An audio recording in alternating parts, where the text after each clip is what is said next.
Welcome to a special summer tour edition of Biscuits and Jam from Southern Living. I'm Sid Evans, editor-in-chief of Southern Living magazine. My guest this week is a chef, author, actor, cinematographer, musician, and storyteller. I think it's fair to say that Alton Brown changed food television forever, transforming a sleepy genre with his unique brand of funny, smart, and highly entertaining cooking shows. His scientific approach to cooking, as well as his knack for showmanship, have made him one of the most successful food celebrities of all time, and he is not slowing down. He just finished the second leg of his Beyond the Eats tour, and he recently released Good Eats 4, The Final Years, a doorstopper of a book, and what he says will be the last of his award-winning series. Today, we'll chat about his childhood in North Georgia, his complicated relationship with Southern food, and his other life as a musician. Plus, Alton shares the greatest lessons he learned from his grandmother about food, biscuits, and much more. Alton Brown, welcome to Biscuits and Jam. Thanks for having me on. So where am I reaching you right now? I'm at home in Marietta, Georgia, for at least a few days. So, Alton, you were born in L.A., I believe, but you spent a lot of your childhood in a small town in Georgia. Do you have fond memories of growing up there? Not many, no. That's not entirely true. Both of my parents were from North Georgia, Cornelia, in fact, which is very close to Cleveland, not one county over. And it had been my father's dream to own a radio station. We were living in Los Angeles, and I had terrible asthma problems with the smog there. And it just so happens that my dad had an opportunity to buy an AM radio station in Cleveland, Georgia, WRWH, 1350 on your radio dial. And so we moved to Georgia. So I went from North Hollywood, California, to not very far from where they made the movie Deliverance, to a school where kids came sometimes without shoes because, shoes are for Sunday. And it was an interesting mixed bag. My parents eventually also bought the county newspaper. And the thing that you asked me about good memories, I would say that most of my really good memories there have to do with, there's a very large camp for Jewish kids just outside Cleveland called Camp Barney. And even kids from New York, from all over the country, come there. But they had a day camp for us Gentile kids. So I spent a lot of my summers at Camp Barney doing camp-like things. And I have a lot of really fond memories of that time. So kind of connection with the outdoors that you might not have gotten as much in Los Angeles. Oh, definitely. Except for a few strange instances, like one time an organ grinder at a circus lost his monkey, and the monkey took up residence on the rooftops of our neighborhood. The problem is no one saw the monkey but me. And so when I keep telling people that there was a monkey wearing a small red vest on the roof, they were like, this child clearly needs some form of medication. So there were some times with wild animals, but not like living in North Georgia where one could stumble across any form of animal life. For instance, in fourth grade, we're all scouts, and scouts in those days, whatever day your scout meeting was on, you came to school in your uniform. And your uniform, of course, included your prized possession, which was your scout knife. Back then, bringing a knife to school was like everybody was carrying. And one day, a friend of mine showed up, and in his lunchbox, he had a baby possum that he had caught in the woods. And I knew the second that I saw the baby possum that I had to have it. And I traded my coveted Boy Scout knife for the possum, which then became a house pet in our home for quite a while. Her name was Marcy the marsupial. So I can't imagine a more Southern upbringing than having a possum as a pet. You really can't make this stuff up. Yeah, you can't make it. Well, you could. Well, so what about food, Alton? When did you have some of your first kind of aha moments with food? I was a foodie from early on and had very odd tastes. Most parents worry about getting their kids to eat things. My parents worried about keeping me from eating things because I would put almost anything in my mouth. When I was 3, I discovered the joys of Gainsburger dog food, which I would still tap right now if you put one in front of me. So I had all kinds of crazy tastes. And when I got to Georgia, I realized that I disliked almost all Southern food, except for biscuits, which my grandmother was an exceptional practitioner of the art of biscuiture. It was interesting because my families were like merchant class, but they had come up very, very poor. And so they ate, we'll just call it a limited menu of things, but they were still very connected to a time when the South, even North Georgia, was very agrarian, so there was a lot of great produce. The first time I locked onto some Silver Queen corn, I thought I was going to die. I mean, that was what food was supposed to taste like. But then my grandfather, my mother's father, also taught me the joys of canned sardines, which are not exactly a Southern thing, but a love that I have with me to this day. So I think that what I had gone from a very cosmopolitan to Georgia, which was not that. It was very much about learning local cuisines. When they had the radio station in their newspaper, they would often trade ad space to people for foods that they might produce on their farm. That might be cakes, any number of cured meat products. So I really kind of had my own CSA, I had my own artisanal food sources as a kid. And I learned very early on to appreciate that, to be honest. So you mentioned your grandmother. Was she around in Georgia and someone who taught you a lot there, or did that come later? The teaching of cuisine and of cooking technique in the South. I mean, first off, I was fortunate to have all my grandparents were alive for a lot of years. I was very close to my maternal grandparents, especially my grandmother. Was that Mom May? Mom May, yes, Mom May. But Mom May wouldn't have told you she was a great cook. She cooked because her husband and family needed feeding. She owned a dress shop, which she had saved, and she had worked in a mill. And so she would say, good Lord, this isn't cuisine. This is not starving to death. What I think a lot of Southern cooks do, especially those that came up, of course, they very strongly remembered the war. They remembered Victory Gardens. There was still a local community cannery, so a lot of stuff got put up, as we love to say. But the teaching was more like this. It's like, you throw out bait. Okay, here's the bait. The bait is a biscuit. Okay, here's this biscuit. Go eat your biscuit. You eat the biscuit. You really like the biscuit. So eventually you start to smell the biscuits, and you smell the biscuits, that's in the kitchen. So you go to the kitchen. And pretty soon you start going to the kitchen even earlier when you know biscuits are going to be made. And pretty soon you're just watching.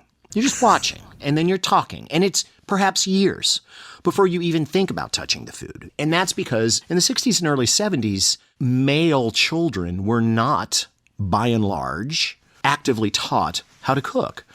But what my grandmother taught wasn't like, come here, you're going to learn how to make ... No, that was my grandfather's job. Come here, you're going to learn how to put a brake line in a VW Beetle. Okay, that was different. Of course, that was also money-making and also a very masculine craft. So I wouldn't say that anyone taught me until much, much, much, much later. I have often told this story, and there's probably references to it on the internet, that the greatest lesson that my grandmother taught me about food was to shut up and pay attention. I had gone for years not being able to conquer or replicate her biscuits until I finally put ingredients out of my mind and technique out of my mind and noticed that because she had arthritis, which was really bad in her later years, when she kneaded the biscuit dough, she never bent her fingers. That was the secret. That was the entire difference between her biscuits and my biscuits, is that I was overworking the dough by actually flexing my fingers into it. By just sitting back and watching her again, completely forgetting everything else, I was able to pick that up. And that's when you realize that every recipe, every dish is marked by a life. So her mark was that she couldn't bend her hands. Now, I haven't figured out what my mark is yet. Well, you have this incredibly scientific approach to cooking. You're famous for it. It's a part of your TV shows that you've done for years. But she seems kind of like the anti-scientist. Oh, she couldn't care less. When I went to Mama and told her that I was going to have my own television show, she said, where? And I said, Food Network. And she was like, there's a TV channel about cooking? Who would watch that? She was like, truly, like, why would someone want to watch the thing that I had to do in order to feed my family? Oh my God, it's the last thing I'm going to watch. And I'm like, I know, I don't know what to tell you. So not only was she anti-scientific, she was anti the entire process. She thought all this fussing about food was just ridiculous. Well, that must be why she is so well remembered for her appearances on that show. So, Alton, you graduated from the New England Culinary Institute, and for someone who grew up in the South and was so steeped in Southern cooking, did you have to unlearn a bunch of things, or was the Southern background actually an advantage? Well, I wouldn't call it an advantage. I will tell you that the chefs that I encountered at school, some of who were really fine chefs. And in one particular French chef that I interned under. And it's funny because French chefs, in a way, are a whole lot like traditional Southern cooks. They don't care about how. They don't care about why. They just care about do it. Pay attention. They care about the passing on of instructional knowledge. This is how you do it. You don't need to know why. You don't need to know anything, but this is how you do it. Now, up in Vermont, they can't cook grits, okay? They don't, because they don't understand what a grit even is. It's kind of like, my cousin Vinny. What exactly is a grit? They don't know. They think it's polenta. No, it's white hominy corn.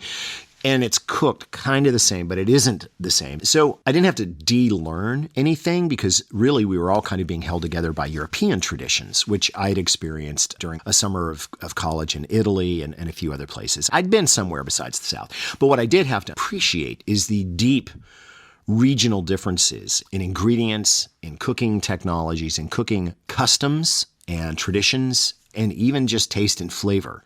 But it was a struggle because in either case, I very quickly understood that what I had to have in order to cook was I had to know why. And that was a really hard question to get answered back then. And unfortunately, yes, part of my, I can't believe I'm going to use this word, brand, is that, quote, science, end quote, of understanding what's going on.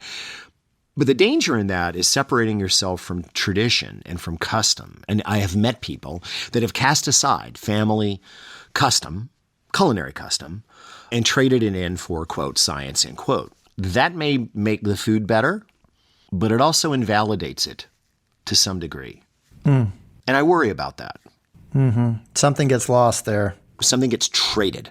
Mm-hmm. And in some cases, that trade is justified. For instance, I don't know how many people I've had come up to me and thank me for the Good Eats roast turkey because it saved them from the tradition of dry, flavorless turkey that had currently existed in their family. So I'm glad for that. I'm glad that people got a turkey that they liked. But it did force a separation. It forced a break in a chain. That chain was probably going to get broken anyway. Coming out of, World War II, the changes in the food that we buy meant losing a bit of soul in exchange for, I would say convenience, but that's too convenient of a word. But something decidedly not soulful. Yes, decidedly not soulful. But what is soulful in food? What is that? We throw that around a lot. People that talk about, the soul. What does that mean? I don't know what that means. Do you know what it means? I think it has something to do with that tradition that you're talking about and something that has some meaning beyond the ingredients. Yes. And does that have a flavor? I think you know it when you taste it. Well, I think it's about family connectivity. And what I think that we have done culturally, and this is very much at my door, I'm one of the people that did this, was to replace family with media. We have taken the learning of culinary traditions away from our grandparents and our parents and placed it in the hand of slick media presenters, of which I am.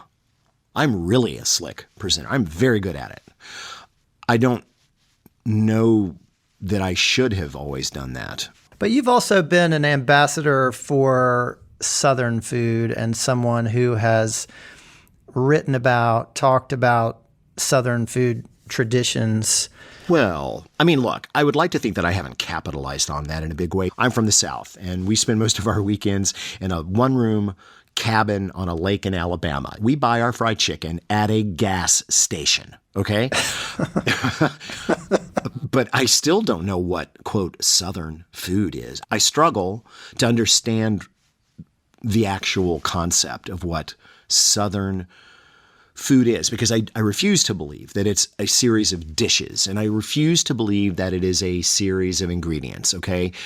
There's something else, and it's something that we don't talk about much, because to do so means skimming right on the edge of a lot of things that make a lot of people angry. I suspect that the cuisine of my grandmother was probably more influenced by her African-American neighbors than her own lineage.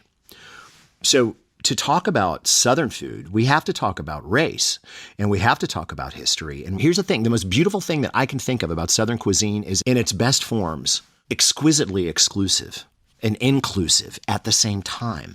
It is of itself and of everyone at the same time. And so I think that really Southern cuisine has to be viewed constantly through the lens of history in an honest, unflinching way that makes a lot of people really uncomfortable. You're absolutely right. And I think it's important to keep having that conversation, and it kind of never ends. You've got to keep talking about it, and as long as you're connected to it in some way. Well, the challenge about media.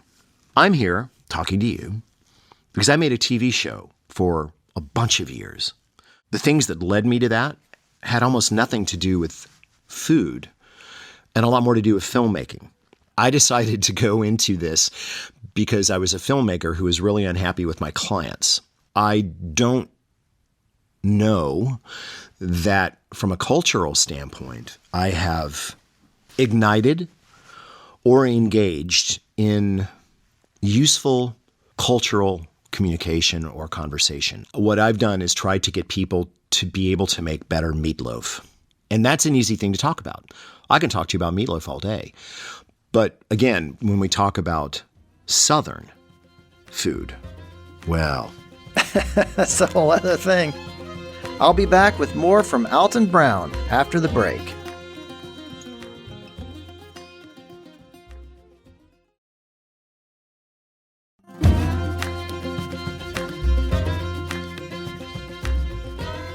Welcome back to Biscuits and Jam from Southern Living. I'm Sid Evans, and today I'm talking with Alton Brown. You know, one thing's for sure, Southern food has a very different profile now on the kind of national stage than it did when you were in culinary school back in 1997. Absolutely. I mean, how would you compare the perception of it back then to what you see today and what you've seen evolve over the last 15, 20 years? I think when you talk about a regional cuisine, and I'm going to generalize this to concept rather than place, whether you're talking about the cuisine of Brittany, whether you're talking about the cuisine of Hong Kong, there are multiple regional cuisines, and they're identified by whether or not they can be identified. So what I mean by that is like, okay, there's Southern cuisine, then there's Louisiana, and then there's New Orleans, right? And these are cuisines that have managed to carve out a spot in the PR kind of world. And I would argue that whether it's Pacific Northwest, whether it's the backwoods of Maine, whether it's Macon, Georgia, whether it's Richmond, Virginia, what you manage to export culturally is that which is easy to swallow and is easy to communicate. You know, I went down a rabbit hole when doing a show about the poor boy sandwich. And you notice that I'm saying poor boy instead of po' boy. And people have jumped all over me about that. But you know that po was actually a marketing move that happened during the 70s. The sandwich traditionally is the poor boy. But see, it's so easy to fall for the marketing and replicate it as authenticity. Right. Now, I am certain that there are Southern families who drink almost exclusively out of mason jars. But I am sick to death of going to restaurants where I'm served bourbon cocktails in a freaking mason jar. Don't you guys have any glasses? So my thing is that part of what's been accepted or even lauded, amplified about, quote, Southern, end quote, cuisine for the rest of the country missed the point. Now, here's the problem with that. Well, let's say that we're running the fiefdom of the South, culinarily speaking. We have a council, and we decide to put ourselves out in a giant marketing campaign to the rest of the country. We're pushing our product. You know, we're pushing bourbon, and we're pushing grits, and we're pushing shrimp, and we're pushing barbecue.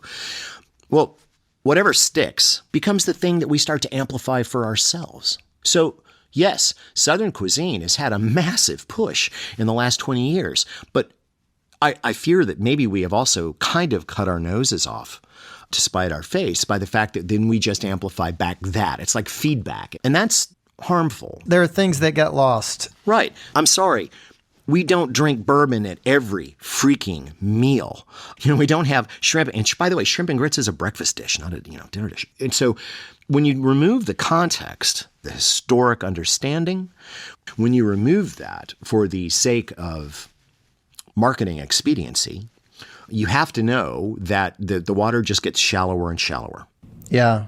Well, so Alton, you're at an interesting juncture in your career right now. You recently announced that you're leaving the Food Network to pursue some other things.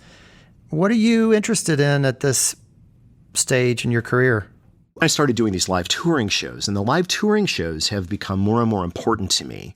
At first, it was just a bet with myself. Hey, can I do a live touring show about food? Can I do a culinary variety show? And I did it back in 2013, 14, 15. Then I did another one in 16, 17, 18. And then we've just come off our second leg of the Beyond the Eats tour. And the more that I do it, the more important it is to me. So I'm trying to figure out what that means. Our media landscape has changed so significantly, and our culinary landscape, as we wrestle and deal with the fact that there have been a lot of voices that have not been heard. There are a lot of voices that have not been amplified. I want to be in on fixing that cultural inequity, but I also don't want to completely silence myself. What is my role? What is the role of a 60-year-old white guy?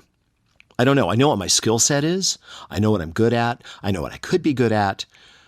But what should I do at this point is a very different question from what can I do. I used to only think in terms of what can I do? What do I have the power to do? What do I have the leverage to do? And I'm not doing that anymore. I'm thinking more and more about what I ought to do. And that takes stillness and a moment of freaking silence, which I'm not doing right now. I'm proving to you that you can leave the room. I can do this by myself. I've come off of the second leg of Beyond the Eats. I released the fourth Good Eats book. I'm going to go back out on the road in November and December with a holiday variant, as we're calling it, of Beyond the Eats. But in the meantime, I'm going to shut up. My wife and I will continue to do our live YouTube show, Quarantine Kitchen, because we have a very small audience who likes to watch us drink and cuss. People still can't understand that, God, that's Alton Brown and he's cussing. But other than that, I'm going to spend a few months reading a lot, writing a lot, cooking a lot, and kind of just trying to observe the world. As a culture and a society, I think we are at a crossroad. And food has one magical ability, other than keeping us alive. One. And that is, it is connective tissue that brings people together. The words community, communication, communion, they all have the same root. It means to have in common. And it is one of the only things that food alone can do. So part of what I'm looking at is the fact that I have a certain amount of authority in food. I know a few things about food. What should I do with that? And I don't know. I don't know right now. Well, I'm looking forward to seeing what that is. Me too. But Alton, I want to ask you about your book. You mentioned Sure. your new book, which is called Good Eats for the Final Years, which sounds very final. For Good Eats it is, yeah. But I saw you comment somewhere that of all the books in this series, this was the hardest one to put together. Is that true? Yes, absolutely the hardest. A lot of this book reflected a sub-series of Good Eats called Good Eats Reloaded, which was a series where I went back into old shows and made repairs and renovations. One of the things that I had to reckon with during that time is a lot of years have passed down the river of time, and mortality, being what it is a lot closer and was very much apparent to me in this. And so I think that I knew that this would be the absolute last Good Eats book. It is the last Good Eats book. We were actually getting ready to tear the set out of my studio. I think that I put a lot more work into it. Because of that, I also tackled a lot of the photography myself. It's quite hefty. Yeah, it's like 4.5 pounds. Sorry. But even when I did Good Eats the later years, the third book, I knew I'd be coming back. I knew that I was just going to go out. I was going to do a show called Cutthroat Kitchen. I was going to do some other things, and that I would come back to Good Eats. It was always my plan to come back to it. But that's done now, and I am really done with that now. And that is powerful because I have to look and admit that that show was really kind of my life's work. It was the thing that if I die tomorrow, please remember me for that. And so, yeah, that made the book a lot harder and probably 100 pages longer. Well, do you feel like you have the final last word on Biscuits in there? I have the last word for me. The biscuit recipe that I have in this book, which I am ready to proclaim is my best biscuit, is an act of heresy for which even less than 100 years ago, I probably would have been burned at a stake. And I ended up with a biscuit.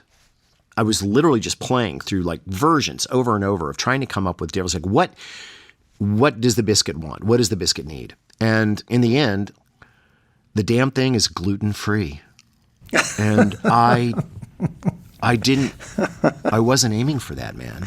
My grandmother, that sound is her bones rattling around as they spin inside the coffin because there's no white lily flour in there. There's no wheat flour at all. I will not for one moment break out words like ultimate, which is the most ludicrous word to ever put in front on a recipe. Nothing is ever ultimate or perfect or any of those things. I will tell you, however, that it's the only biscuit that I've made since. And so I'm done with that. Well, I can't wait to try it out. I was particularly interested in what you said about buttermilk. I didn't realize that buttermilk used to be sort of a more watery consistency. Buttermilk was the Gatorade of the 18th and 19th centuries. It was a very liquidy but protein-packed beverage that was kept in well houses to keep it cool for drinking in the summertime. It was the original sports drink. Yeah. I'm excited to give them a try. Well, Alton, before I let you go, I've got to talk about music for a second. You're a musician. You're an avid guitar player. What do playing music and cooking have in common for you? Oh my gosh. I am an avid musician. I grew up as a saxophone player and had even at one point planned on being a professional jazz saxophonist. I started playing guitar when I realized that I wanted to write songs, and you can't sing and play a saxophone at the same time. The similarities are, for me, very significant because, especially when you look at jazz, you have to understand what it is you're listening to very often, which is also very much the truth with eating Southern food. You have to know what it is you're tasting. You have to understand it. So you must understand structure. You must understand form. Once you structurally master things, then, and only then, can you play with the rules.